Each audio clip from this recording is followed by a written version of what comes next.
आर्य संदेश टीवी के समस्त दर्शकों का हार्दिक वंदन, अभिनंदन। आर्य केंद्रीय सभा दिल्ली प्रदेश द्वारा प्रायोजित इस कार्यक्रम में और व्याख्यान माला में, जिसमें हम आत्म बलिदानी स्वामी श्रद्धानंद जी महाराज के जीवन के बहुआयामी व्यक्तित्व के आयामों को समझने का प्रयास कर रहे हैं और एक विशेष परिप्रेक्ष्य में इसे समझ रहे हैं या इस पर चर्चा कर रहे हैं। और वह विशेष परिप्रेक्ष्य है वर्तमान समय में स्वामी श्रद्धानंद जी महाराज के जीवन की उपयोगिता, उनके जीवन से, उनके जीवन चरित्र से, उनके जीवन के बहुत से आयामों से हम क्या सीख सकते हैं। मैंने प्रथम शब्द प्रयोग किया, बहुआयामी व्यक्तित्व। हमें उनके सभी आयामों को, जीवन के सभी पहलुओं को समझने की आवश्यकता है। वैसे किस प्रकार हम समझ सकते हैं, पहले इस पर थोड़ी सी चर्चा करते हैं।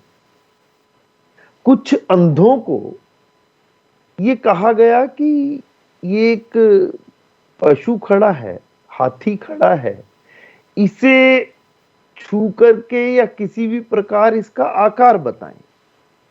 जिस अंधे के हाथ में हाथी की पूंछ आई, उसने कहा कि ये तो बहुत बड़ी रस्सी की तरह है। जिसके हाथ में उसकी सूंड आई, उसने कहा ये तो बहुत बड़ा पानी का एक पाइप लगता है।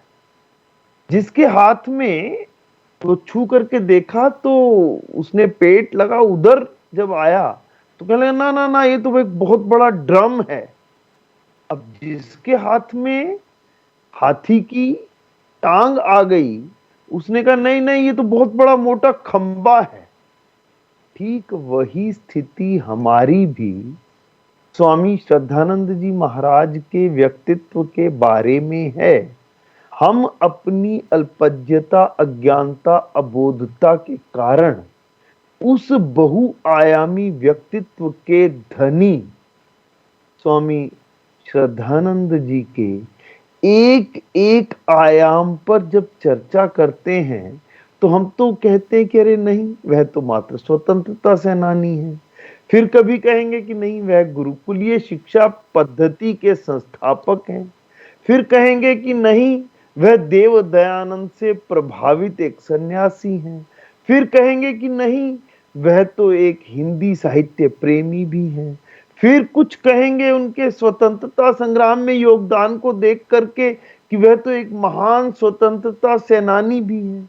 फिर कुछ लोग कहेंगे कि नहीं, वह तो कांग्रेस से जुड़े रहे, वह तो एक कांग्रेसी हैं। कुछ कहेंगे कि वह नारी शिक्षा के पक्षधर हैं, उन्होंने पुत्री पाठशालाएं खोली। कुछ कहेंगे कि नहीं, उन्होंने जीवन भर दलितों के उद्धार के लिए चर्चा की, बात की, तो वह तो एक बहुत बड़े दलितोद्धारक हैं। कुछ कहेंगे कि जिन्होंने अपना जीवन ही शुद्धि आंदोलन के लिए आहूत कर दिया और वह तमाम विरोधों के बावजूद शुद्धिकरण के इस आंदोलन को चलाते रहे, तो वह शुद्धि आंदोलन के प्रणेता हैं। कोई कहेंगे कि नहीं, वह एक निर्भीक सन्यासी हैं, जिन्होंने की दिल्ली के चांदनी चौक में तनी हुई अंग्रेजों की, सैनिकों की संगीनों के सामने अपनी छाती खोल दी थी और उद्घोष किया था, चलानी है गोली तो मुझ पर चलाओ। और उनकी तनी हुई संगीनें इस निर्भीकता के आगे झुक गई थी। तो बहुत से आयाम हैं। वह एक निर्भीक और निष्पक्ष पक्षधर पत्रकार भी थे।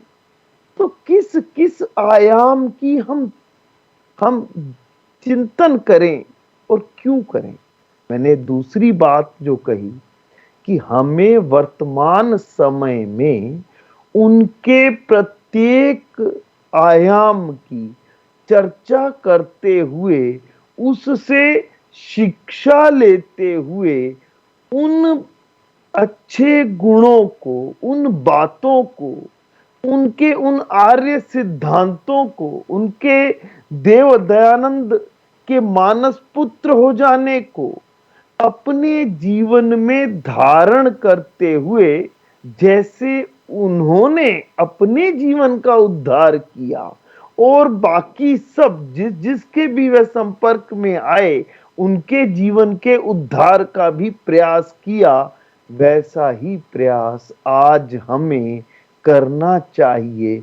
इसीलिए इस क्रम में प्रतिदिन एक नए आयाम की चर्चा करते हुए, सिर्फ इसलिए कि वर्तमान समय में उस आयाम पर आज समाज में क्या उपयोगिता है, क्या उपादेयता है, हम उससे क्या सीख सकते हैं और सीख करके किस प्रकार हम उनके प्रत्येक आयाम को अपने जीवन में धारण कर अपने जीवन को भी सफल कर सकते हैं। आज मैं जिस गुण की, जिस विशेषता की, जिस आयाम की चर्चा करने वाला हूं, वह आयाम है देव दयानंद का मानस पुत्र होना। देखिए, आज के समय में, चूंकि मैंने कहा कि मुझे वर्तमान समय के साथ जोड़ करके चलना है, वैसे भी कहा जाता है ना कि हम इतिहास को सीखें, पढ़ें, अपने इतिहास को भूलें नहीं, इतिहास से सीख लेते हुए वर्तमान में पुरुषार्थ करते हुए अपने भविष्य का निर्माण कर लें। इसीलिए तो इतिहास को हमें सही सही परिप्रेक्ष्य में जानना चाहिए। इसीलिए इस क्रम में आर्य केंद्रीय सभा ने आर्य संदेश टीवी के माध्यम से ये प्रारंभ किया कि हम स्वामी श्रद्धानंद जी महाराज के, जो कि आर्य समाज के एक बहुत बड़े मजबूत स्तंभ रहे हैं और जिनकी मान्यता, जिनको जानने वाले, जिनको चाहने वाले आर्य समाज से इतर पूरे भारतवर्ष में समाज में व्याप्त हैं, तो उनके जीवन के प्रत्येक आयाम की चर्चा हम करते हुए उसे अपने जीवन में धारण करने का प्रयास करें। देव दयानंद के मानस पुत्र, पुत्र तो बहुत होते हैं, आजकल भी ऐसे ऐसे हैं कि आज के समय में अधिकांश जो अपने कैरियर को बनाने के लिए, कैरियर के निर्माण के लिए अपने वृद्ध होते माता पिता को उनके ही भरोसे छोड़कर दूर या विदेशों में जा बसते हैं। यदि उन्हें कहा जाए कि अरे, अपने वृद्ध, रुग्ण, बीमार माता पिता को किसके भरोसे छोड़ करके जा रहे हो, तो उनका उत्तर एक ही होता है, मुझे तो अपना कैरियर बनाना है। आप तो नहीं चाहेंगे मेरे कैरियर में बाधा बनना। जब कैरियर और वृद्ध माता पिता में से किसी का चुनाव करना होता है तो वह कैरियर का चुनाव करते हैं। ऐसी स्थिति में जब मैं चर्चा स्वामी श्रद्धानंद के देव दयानंद का मानस पुत्र होने की करता हूं, तो बात बिल्कुल स्पष्ट हो जाती है और वर्तमान से जुड़ जाती है। पिता की संपत्ति के अधिकारी तो हम पुत्र, उसके लिए तो चाहे कितनी कानूनी लड़ाई क्यों ना लड़नी पड़े, चाहे कितनी अदालतों में कितने केस क्यों ना डालने पड़े, हम डालते हैं, करते हैं। देख रहे हैं समाज में कि पिता की भौतिक संपत्ति पर लड़ते हुए पुत्रों को हम बहुत देख रहे हैं और बने बनाए घरों को उस पिता की भौतिक संपत्ति पर लड़ते लड़ते बिगड़ जाते हुए भी देख रहे हैं। और बहुत बड़े बड़े व्यापारिक घरानों में ये संपत्ति के कारण फूट का राजरोग हमने देखा है। किस किस की चर्चा करें, बहुत है उदाहरण। इसका नाम लूं तो ये लगेगा कि शायद मैं कुछ ऐसा तो नहीं कर रहा। अंबानी परिवार, दो भाई, अकूत संपत्ति, विश्व के अग्रणी धनिकों में उनका नाम, और पिता के उपरांत सरकार को बीच में बैठ करके समझौता करवाना पड़ा। लेकिन अंततः क्या हुआ? परिवार बिखरा, टूटा। एक भाई शायद बहुत बुरी स्थिति में भी आया। लखानी परिवार, आदि आदि। मैं ऐसे संपत्ति के लिए लड़ने वाले परिवारों की बात कर। फिर ये तो उनके भौतिक पुत्र थे, मैं तो बात कर रहा हूं मानस पुत्र होने की। पिता की संपत्ति पर लड़ने वाले पुत्र क्यों भूल जाते हैं कि पिता की वैचारिक संस्कारों को, उसका भी तो उत्तराधिकारी होना है। ये केवल भौतिक संपत्ति का उत्तराधिकारी होने का दंभ भरते हुए, उस पर झगड़ते हुए और मुकदमे लड़ते हुए ही जीवन व्यतीत करना है। क्या कभी किसी ने यह सोचा कि पिता के पीछे रह गए समस्त शुभ संकल्पों को हमें अपने जीवन में पूरा करना है? पिता नहीं रहे तो जब अंतिम एक क्रिया रहती है, एक सामाजिक कार्य रहता है जिसे हम रस्म पगड़ी कहते हैं, पूरा समाज एकत्रित होकर के एक पगड़ी बांधता है पुत्रों के सिर पर। यह संकल्प दिलवाता है कि पिता के मृत्यु के उपरांत उनका भौतिक शरीर शेष न रहने के बाद पिता के सभी संबंधों का निर्वहन और उनके सभी शुभ संकल्पों को पूर्ण करने का दायित्व अब इस पगड़ी के रूप में आपके सिर पर है। लेकिन स्वामी श्रद्धानंद तो देव दयानंद के भौतिक पुत्र तो नहीं थे। मैंने मानस पुत्र कहा है क्योंकि देव दयानंद से संपर्क होने के बाद, उनके नजदीक आने के बाद, बरेली में उनका ओम ईश्वर का मुख्य एवं निज नाम, उस पर उनके प्रवचन सुन लेने के उपरांत जो परिवर्तन स्वामी श्रद्धानंद के जीवन में आया, वह परिवर्तन उन्हें एकदम से, जिसको कहते हैं ना, यू टर्न दिलवा जाना, पतन से उत्थान की ओर ले जाना। और फिर उन्होंने एक संकल्प कर लिया कि मैं अपना पूरा जीवन अपने इस मानस पिता देव दयानंद के सिद्धांतों पर ना केवल चलते हुए अपितु उसका प्रचार प्रसार करते हुए, दयानंद के अधूरे रह गए कार्य को पूरा करने का प्रयास करते हुए अपना पूरा जीवन बिताते। उस आत्म बलिदानी ने, उस भामाशाह ने, सर्वस्व त्यागी ने, जिसने गुरुकुलीय शिक्षा प्रणाली के लिए अपना पूरी धन संपत्ति, अपना मकान तक बेच दिया, अपने पुत्रों को सबसे पहले उस गुरुकुल में दाखिल करवा करके एक उदाहरण प्रस्तुत किया। इसीलिए मैंने कहा कि देव दयानंद का यदि मानस पुत्र कोई था, कोई है, तो वह थे श्रद्धानंद जी, जिन्होंने देव दयानंद के संपर्क में आने के उपरांत, जैसे पारस पत्थर के संपर्क में आने के बाद लोहा सोना बन जाता है, जैसे संघर्ष की अग्नि में तपने के उपरांत व्यक्ति का व्यक्तित्व निखर जाता है, ठीक उसी प्रकार देव दयानंद द्वारा दी गई वैचारिक अग्नि में तप करके स्वामी श्रद्धानंद जी महाराज ने स्वयं को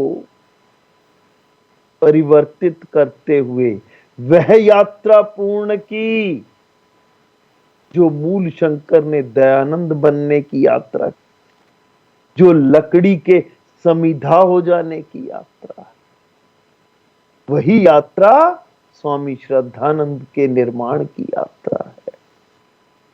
ये हमें क्या संदेश देता है? हमें क्या संदेश देता है? जैसे स्वामी श्रद्धानंद जी महाराज ने देव दयानंद के जीवन से उनके प्रत्येक शुभ मनोकामना इच्छाओं की पूर्ति के लिए अपना सर्वस्व जीवन दे दिया। मैं एक एक करके चर्चा करता हूं, अलग अलग विषय भी अलग अलग लूंगा। देव दयानंद ने आर्य समाज की स्थापना की, आर्य सिद्धांत दिए, वेदों को पढ़ना पढ़ाना सुनना सुनाना हम आर्यों का परम धर्म और परम कर्तव्य बतलाया। उन्हीं नियमों को लेकर के आर्य समाज के स्वामी श्रद्धानंद जी महाराज ने समाज में अपनी पूर्ण शक्ति से उनका प्रचार प्रसार किया। देव दयानंद यत्र नार्यस्तु पूज्यन्ते रमन्ते तत्र देवता, नारी के उत्थान के लिए और उस समय की जो कुरीतियां थी, सती प्रथा, बाल विवाह, दहेज प्रथा आदि आदि, उनके विरुद्ध संघर्ष करते रहे। ठीक उसी को आगे बढ़ाते हुए दयानंद के मानस पुत्र स्वामी श्रद्धानंद जी महाराज ने नारी शिक्षा की अलख जगाई, नारी शिक्षा के लिए आवाज उठाई। अपनी ही पुत्री को जब उन्होंने ईसा ईसा बोल तेरा क्या लागे है मोल बोलते देखा, तो उन्होंने पुत्री पाठशाला जालंधर में स्थापित कर दी। जब उन्हें लगा कि आर्य समाज को प्रचारकों की आवश्यकता पड़ेगी और आर्ष पद्धति पर चलने वाले गुरुकुलों को पुनः स्थापित किया जाए, तो अपना सर्वस्व आहूत करते हुए गुरुकुल कांगड़ी से उन्होंने गुरुकुलों की पुनः स्थापना का कार्य, महत्वपूर्ण कार्य प्रारंभ किया, ताकि मैकाले की उस चाल का वह जवाब दे सकें। और ना केवल मैकाले की चाल का जवाब दे सके, अपितु उन गुरुकुलों में पढ़ने वाले ब्रह्मचारी बाद में आकर के एक वैचारिक बम बने। एक विशेष शब्द का प्रयोग कर लिया। ठीक यही शिकायत लेकर के एक अंग्रेज अधिकारी जब गुरुकुल इंद्रप्रस्थ पहुंचा, तो उसने कहा, दिल्ली के बिल्कुल निकट लगता हुआ गुरुकुल इंद्रप्रस्थ, अंग्रेजों को शिकायत मिली कि यहां बम बनाने का प्रशिक्षण दिया जाता है, और सत्य भी था। उस समय के स्वतंत्रता सेनानी गुरुकुल इंद्रप्रस्थ की गुफाओं में, जो कि अरावली की पहाड़ियों में बना हुआ एक गुरुकुल है, वहां आकर के छिपा करते थे, रहा करते थे और योजनाएं बनाया करते थे, और उन्हें सहायता मिलती थी गुरुकुल के ब्रह्मचारियों की और गुरुकुलों की स्थापना करने वाले स्वामी श्रद्धानंद जी महाराज के शास्त्र की प्रेरणा की। अंग्रेज ने आकर के जब तलाशी ली, तो स्वामी जी हंस पड़े। स्वामी श्रद्धानंद जी ने कहा कि आप बम ढूंढ रहे हैं, आइए मैं आपको बम दिखाता हूं। वह कक्षा में ले गए, सामने बैठे ब्रह्मचारियों की ओर इशारा करते हुए स्वामी श्रद्धानंद जी महाराज ने कहा, ये हैं मेरे बम, ये मेरे वैचारिक बम हैं, जो शायद स्वाधीनता को, जिन्हें मैंने घुट्टी में घोल करके पिलाया है। और स्वाधीनता शब्द का प्रथम प्रयोग किसने किया था? क्रांतदर्शी देव दयानंद ने सर्वप्रथम गुलाम भारत के अंदर दास्ता की बेड़ियों में जकड़ी हुई मेरी भारत माता की उन बेड़ियों को काटने के लिए सर्वप्रथम स्वाधीनता शब्द का प्रयोग किया था और लिखा था, विदेशी राज्य चाहे कैसा भी क्यों ना हो, लेकिन अपना अपना खुद का राज्य राजा हमेशा श्रेयस्कर होता है, अच्छा होता है। ये देव दयानंद की विचारधारा थी और उसी विचारधारा को उनके मानस पुत्र स्वामी श्रद्धानंद जी महाराज ने गुरुकुलों की स्थापना करके आगे बढ़ाया। देव दयानंद ने कृण्वन्तो विश्वमार्यम का उद्घोष दिया। वह पूरे विश्व को कृण्वन्तो विश्वमार्यम आर्य बना देना चाहते थे। उन्हीं के स्वप्न को आगे लेकर के न केवल वैदिक विचारधारा का प्रचार प्रसार, अपितु एक नया शुद्धि आंदोलन भी प्रारंभ किया, जिसमें जो भी मेरे घर से निकलकर विधर्मी हो गए थे तलवार के बल पर, या ईसाइयों द्वारा बिछाए गए उस सेवा कार्यों के तथा कथित सेवा कार्यों के मकड़जाल में फंसकर विशेष रूप से इस्लाम अपना चुके मेरे घर से जाकर विधर्मी हो गए, उनकी घर वापसी शुद्धिकरण के माध्यम से करते हुए स्वामी श्रद्धानंद जी महाराज ने ही तो की। ऐसे थे वो दयानंद के मानस पुत्र। यदि स्वामी श्रद्धानंद की बात कश्मीर में मान ली गई होती, यदि स्वामी श्रद्धानंद जी महाराज को धर्मांतर शुद्धिकरण के आंदोलन के लिए कश्मीर में आने दिया गया होता, उस समय कुछ मुस्लिम जो हिंदुओं से मुस्लिम बने थे, वह मुस्लिम राजा गुलाब सिंह के पास गए और उन्होंने जाकर के कहा कि हम वापस अपने धर्म में आना चाहते हैं, लेकिन उस समय के कश्मीरी ब्राह्मणों ने साफ इनकार कर दिया कि नहीं, अब ये वापस दोबारा नहीं आ सकते हैं, क्योंकि इन्होंने तो महापाप कर लिया है। अगर इन्हें दोबारा हिंदू बनाया गया तो हम झेलम नदी में कूदकर अपनी जान दे देंगे। इच्छा होने के बावजूद महाराजा गुलाब सिंह उन्हें हिंदू धर्म में वापस नहीं ला पाए, उनकी घर वापसी नहीं हो पाई, उनका शुद्धिकरण नहीं हो पाया। अगर उनका शुद्धिकरण हो जाता, उनकी घर वापसी हो जाती, तो तय रूप से, निश्चित रूप से कश्मीर की समस्या इतने भयावह रूप में आज हमारे सामने ना हो। ऐसे थे दयानंद के मानस पुत्र स्वामी श्रद्धानंद जी महाराज। भौतिक संपत्ति पर तो झगड़ा मेरे भौतिक पुत्र करते हैं, करेंगे। वो तो मान करके चलेंगे कि ये भौतिक संपत्ति तो मेरी है, हमारी है। लेकिन स्वामी श्रद्धानंद जी महाराज ने तो अपने पुत्रों की सहमति लेकर के अपनी भौतिक संपत्ति पूरी की पूरी दान में दे दी गुरुकुलों की स्थापना के लिए।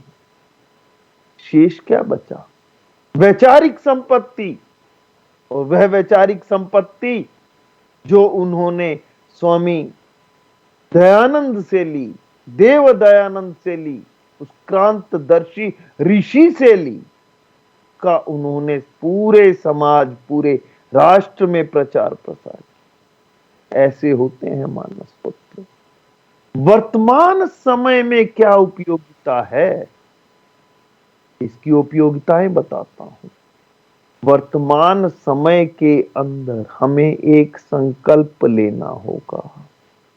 यदि हम भी स्वयं को आर्य कहते या कहलाते हैं, हम खुद भी अपने नाम के आगे या पीछे आर्य लगा करके गौरव का अनुभव करते हैं, तो हमें भी दयानंद का मानस पुत्र बनना होगा।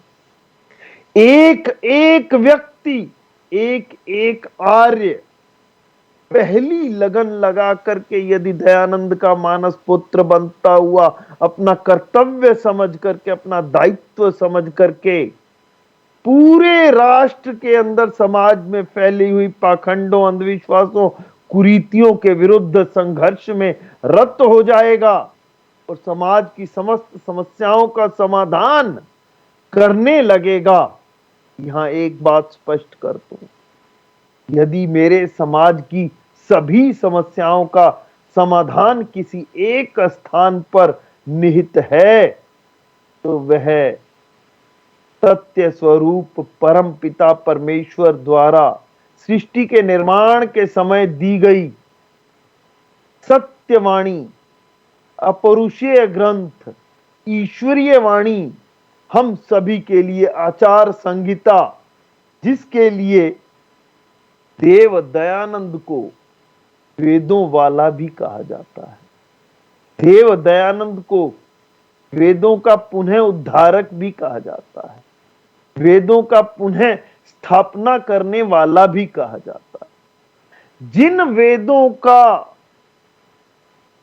ज्ञान देव दयानंद ने बड़े सरल शब्दों में, बहुत सहज शब्दों में हम सभी के लिए उपलब्ध करवा दिया।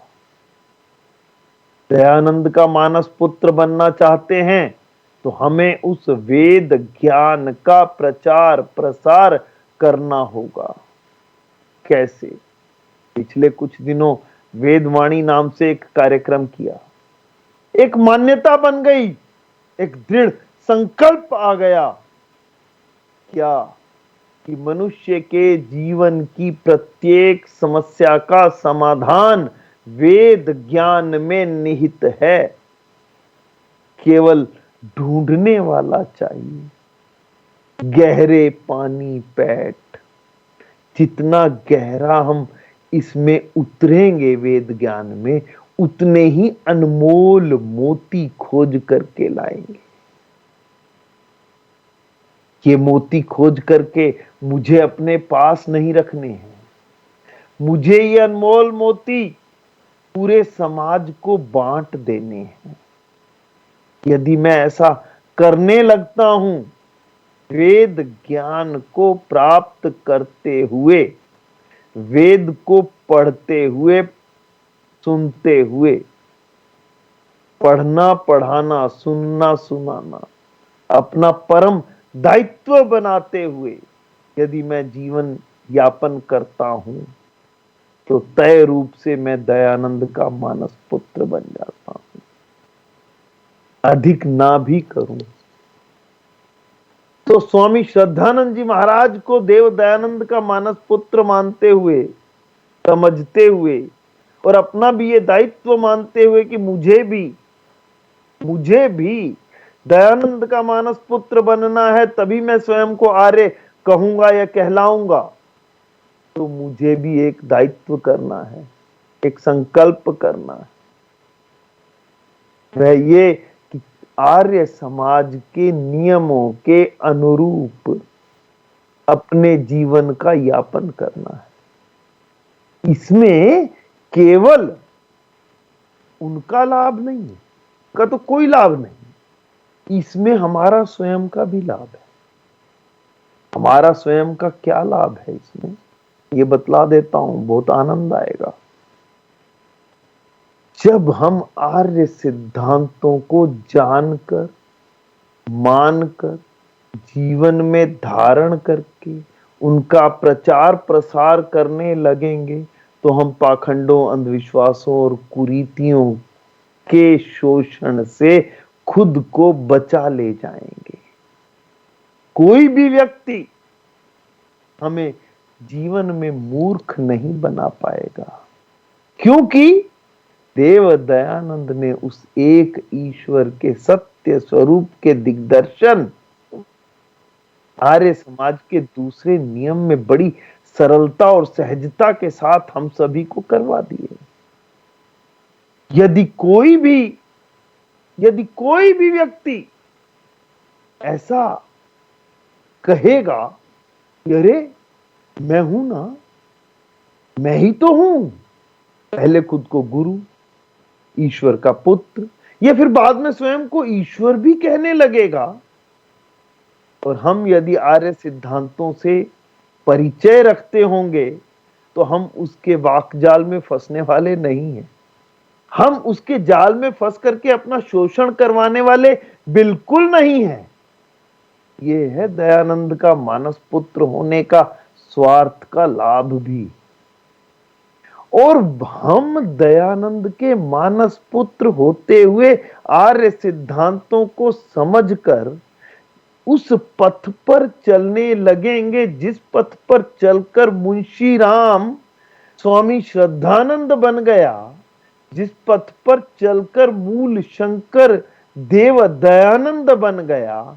हम भी मनुष्य के रूप में पैदा तो हो गए, लेकिन मनुष्य बन पाए या नहीं बन पाए, और यदि मनुष्य बन गए तो श्रेष्ठ गुणों को धारण करते हुए आर्य बन पाए या नहीं बन पाए, इसको तय तो केवल तभी कर सकते हैं जब हम आर्य सिद्धांतों को जीवन में धारण करते हुए खुद को मनुष्य और फिर श्रेष्ठ मनुष्य अर्थात आर्य बना लेंगे, तो हम उस पथ के अनुगामी हो जाएंगे जो पथ हमें हमारे जीवन में मंजिल तक लेकर के जाता है। ये सीख हमें लेनी होगी जो स्वामी श्रद्धानंद जी महाराज ने देव दयानंद के मानस पुत्र होते हुए सीख ली, और हमें ये सीख दी कि तुम भी दयानंद के मानस पुत्र बन जाओ, तभी खुद को आर्य कहो और आर्य कहलाओ, और आर्य कहो और कहलाओ और सभी को आर्य बनाओ। आर्यकरण की गति को तेज करना होगा, अन्यथा ये पाखंडों और अंधविश्वासों का दीमक मेरे समाज को भीतर ही भीतर खोखला कर देगा। और जब मेरा समाज पाखंडों अंधविश्वासों के दीमक से अंदर ही अंदर खोखला हो जाएगा, तो एक बात बताऊं, बड़े से बड़ा वट वृक्ष भी हल्की सी हवा के झोंके से या हल्की सी आंधी से नीचे गिर पड़ता है। क्या हम चाहते हैं? इसके लिए हमें पुनः आत्म बलिदानी दयानंद के मानस पुत्र स्वामी श्रद्धानंद के जीवन से शिक्षा लेनी होगी, जिन्होंने पतन से उत्थान का अपनी यात्रा पूरी की, और हम उनके द्वारा दिए गए आर्य सिद्धांतों पर चलते हुए धर्म मार्ग पर चल पाएंगे, श्रेय मार्ग पर चल पाएंगे, योग मार्ग पर चल पाएंगे। ये ध्यान में आएगा ना। महात्मा आनंद स्वामी ने क्या लिखा? एक ही रास्ता। पुस्तक लिखी है, दो रास्ते भी लिखी हैं, लेकिन उन दो रास्तों में से हमने दो राहे पर खड़े होकर के भटक नहीं जाना है। उद्देश्य को पाना है, आर्य पथ पर चल जाना है, दयानंद का मानस पुत्र ठीक वैसे ही बन जाना है जैसे स्वामी श्रद्धानंद बने, और वह एक ही रास्ता है, वह एक ही रास्ता है। वह है धर्म मार्ग, वह है श्रेय मार्ग, वह है सत्य पथ, योग मार्ग, जो देव दयानंद ने दिखाया और जिस पर स्वामी श्रद्धानंद जी चल करके अपने को अमर कर गए। यदि हमें भी स्वामी श्रद्धानंद के बलिदान दिवस को मनाना है, तो स्वामी श्रद्धानंद के बलिदान दिवस को मनाते हुए हम उनके बहुआयामी व्यक्तित्व के एक एक आयाम पर एक एक दिन चर्चा कर रहे हैं, तो उस आयाम पर होने वाली विस्तृत चर्चा से शिक्षा लेते हुए उसे स्वयं धारण करने का संकल्प भी तो लेना है। यदि संकल्प नहीं लेते हैं, मात्र कहते चले जाते हैं, तो मुझे एक बात बताएं, एक टेप रिकॉर्ड ले लें, उस टेप रिकॉर्ड पर हम गायत्री मंत्र लगा दें और बस गायत्री पुनश्चरण मंत्र उसका सुबह सुबह कान ऐंठ देते हैं, और गायत्री मंत्र पूरा दिन धीमी आवाज में बजता चला जाता है। लेकिन यदि हम गायत्री मंत्र के अर्थ को नहीं समझते, उसके अर्थ को समझकर उसे आत्मसात नहीं करते, तो क्या उस गायत्री पुनश्चरण मंत्र का या उस टेप रिकॉर्ड के लगातार बजने का टेप रिकॉर्ड को कोई लाभ होता है क्या? वो तो जड़ वस्तु है, उसे क्या लाभ होना है? ठीक वही स्थिति हमारी है। हमने दयानंद का मानस पुत्र बनना है, और मानस पुत्र बनने की शिक्षा स्वामी श्रद्धानंद जी महाराज के जीवन से लेनी है, जिन्होंने अपना पूरा जीवन देव दयानंद की शिक्षाओं के अनुरूप जिया, उनके सिद्धांतों के अनुसार जिया। और सिद्धांतों के अनुसार जीवन को जीने के लिए पहले क्या करना है? पहले उन सिद्धांतों को जानना है, जानने के उपरांत मानना है, फिर कहना है और करना है। क्या बिना जाने मान लेंगे क्या? बिना जाने तो हम कुछ मान ही नहीं सकते।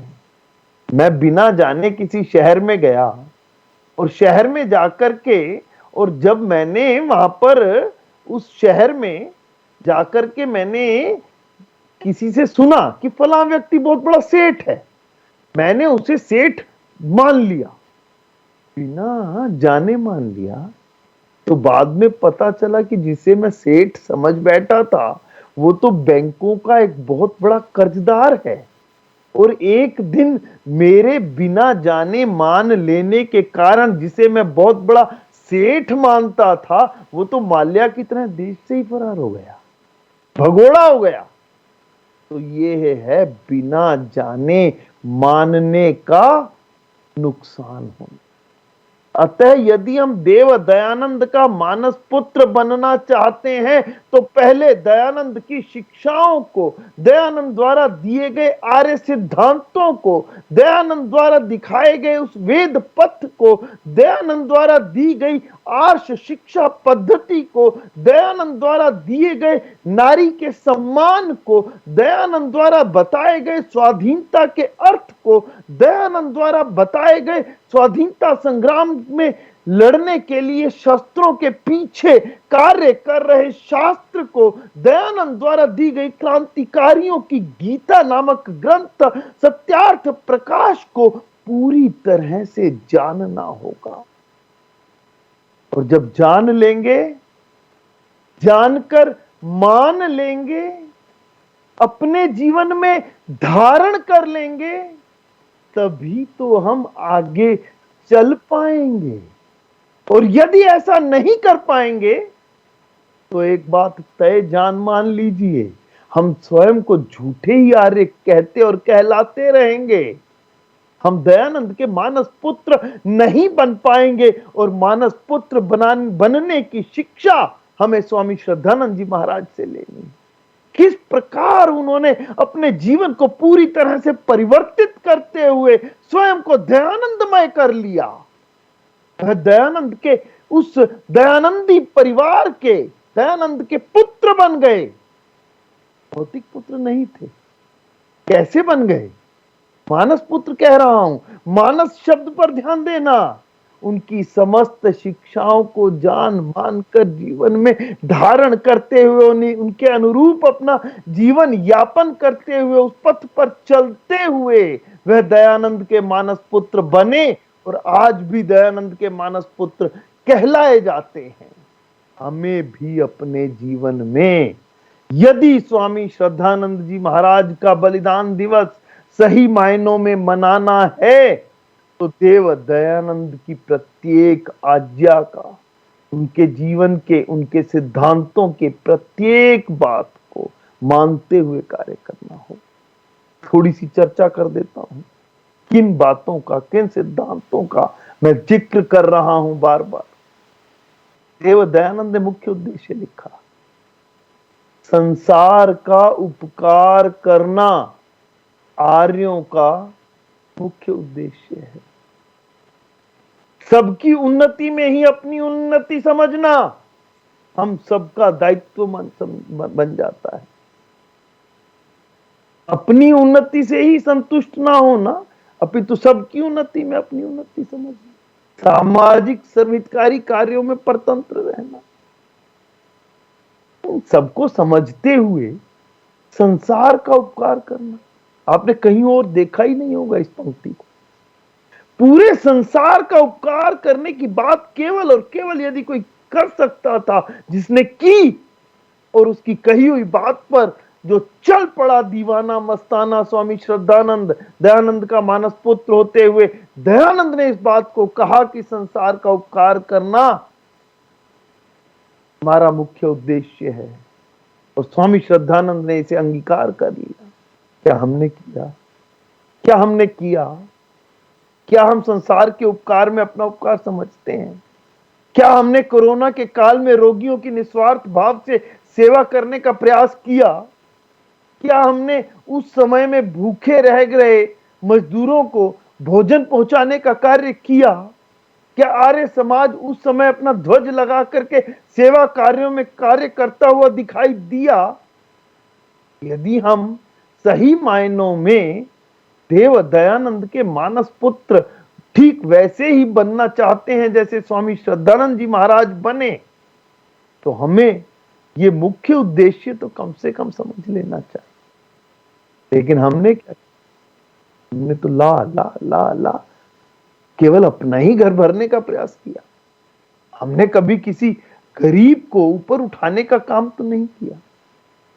सोचें, विचार करें, आत्म अवलोकन करें और ये देखें कि हम समाज में कहां खड़े हैं। समाज में अपनी स्थिति को ऊपर उठाने के लिए हमें अपने पुरखों से, जिन्हें हम आर्य समाज का संस्थापक कहते हैं और जिन्हें हम आर्य समाज का प्रचारक कहते हैं, देव दयानंद और स्वामी श्रद्धानंद, इनके जीवन से सीख लेकर के हमें अपने जीवन को भी ठीक वैसे ही चलाना हो। वरना तो ये स्वामी श्रद्धानंद बलिदान दिवस प्रतिवर्ष आता है, आकर के चला जाता है। बड़े बड़े आयोजन होते हैं, उन आयोजनों का प्रयोजन कभी सफल सिद्ध नहीं हो पाता जब तक कि हम उनकी शिक्षाओं से शिक्षा लेकर के उन शिक्षाओं को ग्रहण करते हुए संकल्प नहीं लेते कि हमने उसी मार्ग पर, उसी पथ पर चलना है जिस पथ पर देव दयानंद के कहने पर स्वामी श्रद्धानंद चल गए। क्या केवल एक बहुत बड़ी शोभा यात्रा निकाल लेने मात्र से हमारा कार्य पूर्ण हो जाता है? शोभा यात्रा आर्यों के एकत्रीकरण की शोभा, आर्यों की एकता की शक्ति का परिचायक अच्छा लगता है, होना चाहिए, लेकिन उसके साथ ही साथ सिद्धांतों का भी तो एकीकरण, सिद्धांतों का मेरे अंदर भी तो अवतरण, मेरा भी तो उन सिद्धांतों पर चलना, मेरा भी तो दयानंद का मानस पुत्र बन जाना, ठीक वैसे ही जैसे स्वामी श्रद्धानंद जी बने। संसार का उपकार करना, गुरुकुलीय शिक्षा प्रणाली दे गए। क्या हमने कभी संकल्प लिया कि मैं स्वयं यदि अपने बच्चों को गुरुकुल में नहीं भी पढ़ा पाया तो कम से कम गुरुकुलों को आर्थिक सहयोग करते हुए गुरुकुल में पढ़ने वाले ब्रह्मचारियों को उस आर्ष पद्धति की शिक्षा को ग्रहण कर उस वेदाध्ययन करने में और वैदिक सिद्धांतों के प्रचार प्रसार में उनकी सहायता करूंगा? क्या मैंने कभी सोचा कि अपने जीवन में निर्बल धर्मात्माओं का संरक्षण करते हुए मैं जो रावण है उनका वध करूंगा? क्या मैंने ऐसा सोचा? यदि नहीं सोचा तो मुझे अब स्वामी श्रद्धानंद बलिदान दिवस के इस अवसर पर अवश्य सोचना चाहिए। अरे स्वामी श्रद्धानंद मुंशीराम तो अनास्तिक थे, वह तो ईश्वर की सत्ता पर विश्वास ही नहीं करते थे। उन्हें तो ईश्वर की सत्ता पर विश्वास भी तब हुआ जब बरेली में उन्होंने देव दयानंद का परमात्मा के मुख्य एवं निज नाम ओम पर प्रवचन सुना और उन्होंने देखा कि वहां एक पादरी पीजी स्कॉट और अन्य अंग्रेज भी वहां बैठ करके उस प्रवचन को ध्यानपूर्वक सुन रहे हैं और उन्होंने देखा कि उन्होंने ईसाइयों के सामने ईसाई मत का खंडन कितनी दृढ़ता के साथ किया। तब मुंशीराम की श्रद्धा देव दयानंद के प्रति निरंतर प्रगाढ़ होती चली गई और बढ़ती चली गई। और फिर उसके बाद जो जीवन में परिवर्तन आया, आमूल चूल परिवर्तन, वह उस पथ पर एक यू टर्न लेकर के पतन से उत्थान की तरफ चल पड़े। यदि हम भी अपने जीवन के उद्देश्य को पूर्ण करना चाहते हैं तो हमें भी ये संकल्प लेना ही पड़ेगा। और इससे अच्छा मौका इस संकल्प को लेने का बार बार नहीं आएगा। स्वामी श्रद्धानंद बलिदान दिवस पर, स्वामी श्रद्धानंद के बलिदान दिवस को मनाते हुए, हम ये कहते हुए, ये जयघोष लगाते हुए कि दयानंद के मानस पुत्र स्वामी श्रद्धानंद जी को नमन करते हुए, उन्हें अपने श्रद्धा सुमन अर्पित करते हुए हम क्या दें? हम एक संकल्प तो ले ही सकते हैं। जैसे स्वामी श्रद्धानंद जी महाराज ने अपने जीवन में संकल्प लिया, हम भी आर्य सिद्धांतों को जान मान कर पढ़कर ये संकल्प ले सकते हैं कि हमने भी अपने जीवन में उन सिद्धांतों को धारण करते हुए उस पथ का अनुगामी हो जाना है, उस वेद पथ का अनुगामी हो जाना है, उस आर्य पथ का अनुगामी हो जाना है, जिस पथ पर चलते हुए स्वामी श्रद्धानंद दयानंद के मानस पुत्र बन गए, जिस पथ पर चलते हुए मुंशी राम स्वामी श्रद्धानंद बन गए, जिस पथ पर चलते हुए आज वह आर्य समाज के इतने बड़े स्तंभ जाने माने जाते हैं, जिस पथ पर चलते हुए जिन्होंने गुरुकुलीय शिक्षा पद्धति का पुनः उद्धार किया और गुरुकुलों की स्थापना की, कुछ तो सीख लें, कुछ तो सीख लें। यदि नहीं लेंगे तो ठीक है। आजकल तो ऐसी स्थिति आ चुकी है कि प्रवचन सुनने गए, सुनकर के वापिस आए, बहुत अच्छा प्रवचन दिया था, अरे महात्मा जी ने बहुत अच्छा बोला, अरे आर्य जी ने तो बहुत अच्छी अच्छी बातें बतलाई। थोड़ी देर बाद बाहर पूछा, अरे क्या बतलाई? अच्छी बातें थी, बहुत अच्छी थी जी, क्या थी? अरे वो याद थोड़ी ही रहता है क्या थी, फिर उसका कोई लाभ नहीं।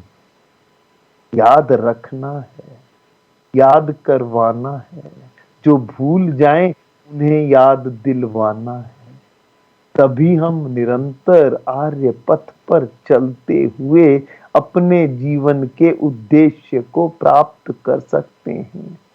और अन्यथा तो ठीक है, कई बार कह चुका, बलिदान दिवस तो हर साल आता है, हर साल मनाया जाता है, हम जय घोष लगाते हैं, फिर भूल जाते हैं। ठीक वैसे ही भूल जाते हैं जैसे हम प्रवचन सुन करके आते हैं, कुर्ता झाड़ते हैं, खड़े हो जाते हैं, कुर्ते से धूल झड़ जाती है, वैसे ही सुने हुए शब्दों को हम भूल जाते हैं।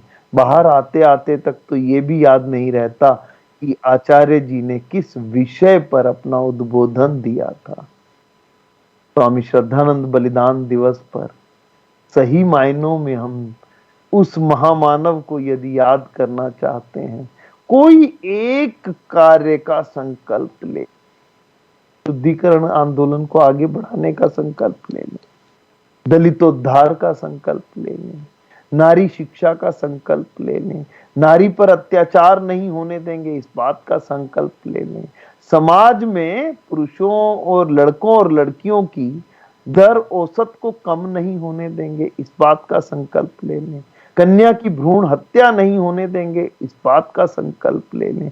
आर्य समाज जब तक समाज में फैली हुई कुरीतियों, पाखंडों, अंधविश्वासों के विरुद्ध आंदोलित होकर के, जागृत होकर के चलने का काम, एक आंदोलन करने का काम नहीं करेगा तो आर्य समाज अपनी समाज के अंदर प्रासंगिकता को खो देगा और हम स्वयं को दयानंद के मानस पुत्र ना तो कह पाएंगे और ना ही कहलवा पाएंगे। इसलिए हमें प्रेरणा लेनी है स्वामी श्रद्धानंद जी महाराज के जीवन से, जिन्होंने अपना जीवन सर्वस्व आहूत करते हुए देव दयानंद के सिद्धांतों पर चलते हुए पतन से उत्थान तक की यात्रा पूरी की और कल्याण मार्ग के पथिक बन गए, ठीक वैसे ही उनके जीवन से शिक्षा लेकर हम भी कल्याण मार्ग के पथिक बन जाएं, क्योंकि हमारा तो मुख्य उद्देश्य ही बतलाया गया, संसार का उपकार करना हम सभी का, सभी के जीवन का मुख्य उद्देश्य होना चाहिए। सबकी उन्नति में अपनी उन्नति समझनी चाहिए, हमें सबको आर्य बनाना चाहिए, पहले खुद आर्य बन जाना चाहिए। उन आर्य सिद्धांतों को समझें, जानें, जीवन में धारण करें, खुद भी चलें और दूसरों को भी चलाएं, तभी हम स्वामी श्रद्धानंद जी का बलिदान दिवस मना पाएं। इन्हीं शब्दों के साथ आपका हार्दिक आभार, धन्यवाद। ओम इति शम।